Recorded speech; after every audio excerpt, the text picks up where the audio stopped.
बात करेंगे लखनऊ की, जहां पूर्व सीएम कल्याण सिंह की पुण्यतिथि पर बीजेपी ने एक बड़ा आयोजन किया और श्रद्धांजलि देकर सियासी संदेश दिया। मुख्यमंत्री योगी आदित्यनाथ समेत बीजेपी के बड़े नेताओं की मौजूदगी और बड़ी संख्या में जुटे लोधी समाज ने 2027 के चुनावी समीकरणों की चर्चा तेज कर दी।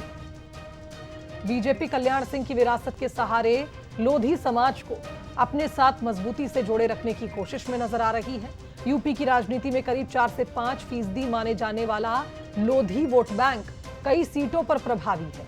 2024 के झटके के बाद बीजेपी के लिए मिशन 2027 में इस वोट बैंक को साधना अहम माना जा रहा है। तो कल्याण सिंह की विरासत, जिसे आज याद किया गया, और बीजेपी की नजर में लोधी वोट बैंक नजर आ रहा है।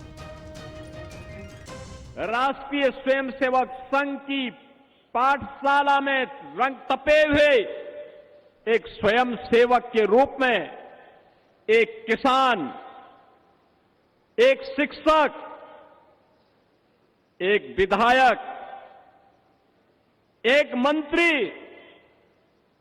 एक मुख्यमंत्री, सांसद और राज्यपाल के रूप में सभी महत्वपूर्ण संवैधानिक दायित्वों का कुशलता पूर्वक निर्वहन करने वाले सरदेव बाबूजी। देखिए, कल्याण सिंह भारतीय जनता पार्टी के बहुत ही बड़े नेता थे और उनकी छवि भारतीय जनता पार्टी के नेता के रूप में बहुत बड़ी है। उस छवि को भारतीय जनता पार्टी सिर्फ लोधी या गैर ओबीसी वोट तक नहीं मानती। उनकी अपील और उनके नेतृत्व में भारतीय जनता पार्टी ने जो ऊंचाइयां प्राप्त की हैं, मुझे लगता है कि उनका नाम लेके हम जनता के बीच में जाएंगे और जनता का आशीर्वाद हमको मिलेगा। लखनऊ में कल्याण सिंह की पुण्यतिथि पर हुए आयोजन से बीजेपी ने श्रद्धांजलि के साथ साथ अपने पुराने लोध वोट बैंक को एक सियासी संदेश दिया है। 2024 के बदले चुनावी समीकरण के बाद बीजेपी ये जानती है कि बिना ओबीसी वोट बैंक को साधे मिशन 2027 आसान नहीं होगा। इसीलिए कल्याण सिंह के नाम पर लोध समाज को जोड़ना, उसको एकजुट करना, यही बीजेपी की उस बड़ी रणनीति का एक अहम हिस्सा, एक अहम पड़ाव माना जा रहा है। लखनऊ से कैमरा पर्सन सत्येंद्र कुमार के साथ आलोक राय, बंसल न्यूज। तो विशेष संवाददाता आलोक राय हमारे साथ इस खबर पर लाइव जुड़ रहे हैं। आलोक जी, उत्तर प्रदेश की राजनीति का यही अंदाज है कि हर जाति को साधना बेहद जरूरी हो जाता है। यही वजह है कि बीजेपी इसे बखूबी जानती भी है। आज का एक विशेष कार्यक्रम, एक विशेष संदेश लोधी समाज को।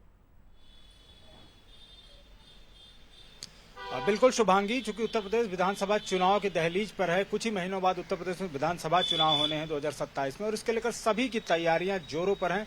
खासकर भाजपा की अगर बात करें तो जिस तरह से कल्याण सिंह की पुण्यतिथि पर एक बड़ा आयोजन किया गया, वैसे तो पूरे प्रदेश में पुण्यतिथि मनाई गई, लेकिन लखनऊ में एक बड़ा आयोजन किया गया जिसमें मुख्यमंत्री थे, इसके अलावा तमाम बड़े नेता थे। बीजेपी के लोध समाज के बड़े लोगों को बुलाया गया था भारी संख्या में, और इसके जरिए बीजेपी ने एक तरफ जहां श्रद्धांजलि दी, वहीं इसके सियासी मायने भी हैं, सियासी संदेश भी दिया। क्योंकि बीजेपी को पता है कि 2014 से 2022 तक सभी चुनाव वो जीती, क्योंकि उसका जो कोर सवर्ण वोटर वो उसके साथ रहा, साथ ही साथ ओबीसी और दलित का वोट बैंक भी उसके साथ रहा। लेकिन 2024 के चुनावी समीकरण ने भाजपा को बड़ा झटका दिया। उत्तर प्रदेश में लोकसभा चुनाव में उसकी सीटें बहुत कम हो गई, इसका नुकसान हुआ उसको।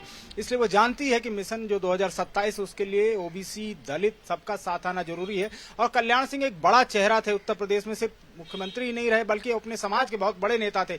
एक जो है लार्जर देन लाइफ उनकी छवि थी, और बीजेपी ये जानती, इसीलिए उनकी विरासत के जरिए भारतीय जनता पार्टी की कोशिश है कि जो पुराना लोध वोट बैंक है, जो कल्याण सिंह के साथ तब तक रहा जब तक वो प्रदेश की राजनीति में रहे, जब तक वो मुख्यमंत्री रहे या अन्य पदों पर रहे, तब तक उनके साथ परमानेंट वो लोध वोट बैंक बना रहा। उसी को फिर से वापस पाने के लिए, साथ जोड़ने के लिए भाजपा ने एक सियासी संदेश देने की कोशिश की है। क्योंकि उसे पता है कि इस वोट बैंक को साधना बहुत जरूरी है, क्योंकि 4 से 5% इनकी आबादी है। एटा, हमीरपुर, बुलंदशहर, तमाम 2 दर्जन लगभग जिले हैं, जहां 70 से 80 विधानसभा सीटें ऐसी है जहां इस वर्ग का खासा प्रभाव है, और एक बड़ा नंबर है। इसलिए भारतीय जनता पार्टी जानती है कि इसको साधना बहुत जरूरी है। सही बात कही आपने। और सियासी गणित में वैसे भी बीजेपी लगातार आगे बढ़ती नजर आती है, और निश्चित तौर पर अगर कहीं चुनाव है तो बीजेपी बखूबी जानती है कि किस तरह से जनता तक सही संदेश पहुंचाया जाए।